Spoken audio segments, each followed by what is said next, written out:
Avery got.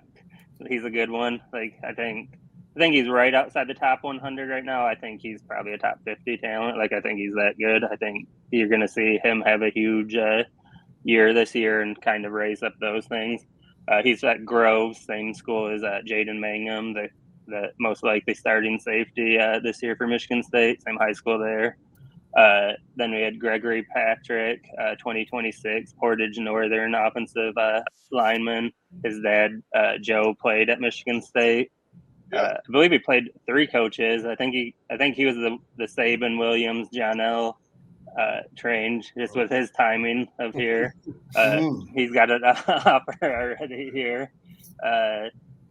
Ben, no, I'm losing his name. Ben Nichols, another in-state 2026, just a monster kid. He's like 6'5", 6'6", 325 already going into his sophomore year, but he moves really well. He was a kid that camped at Michigan State in June, and that's when him and Patrick both earned their offers were off of camp performances, but he moves really well for that size. So I think there's a possibility that he could be a right tackle in the future, but my money would be that he's going to be one of them huge. He's just going to keep growing, and he's going to be one of those interior linemen that you see at Georgia or Alabama, where it's 6'5", 6'6" guards that are 340 and just can move.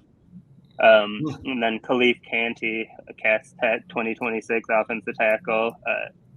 He's got the offer. He actually got that before, I think during his freshman year. He was the first one to get it out of the 2026. So he was there. And I think Michigan State's done a great job getting ahead early with those type of guys. So, which, as you know, that's the key to your foundation is getting your offensive line right. And the state of Michigan, to have that many good offensive linemen in 2026 already, I've never seen that in my time covering it, where they've kind of already separated themselves that early. And like I said, Avery is an elite offensive lineman that could play anywhere in the country. He's got an offer from Michigan State, of course, Alabama, Georgia, he's got every offer. So, he's got his parents graduated from Michigan State. His sister goes to Michigan State, I think.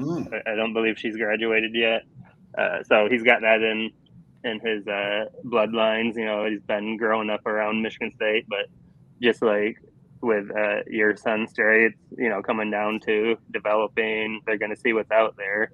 And if Michigan State is the best spot for them, then they'll follow that family footprint. And if it's not, then, they have every opportunity across the country to do it.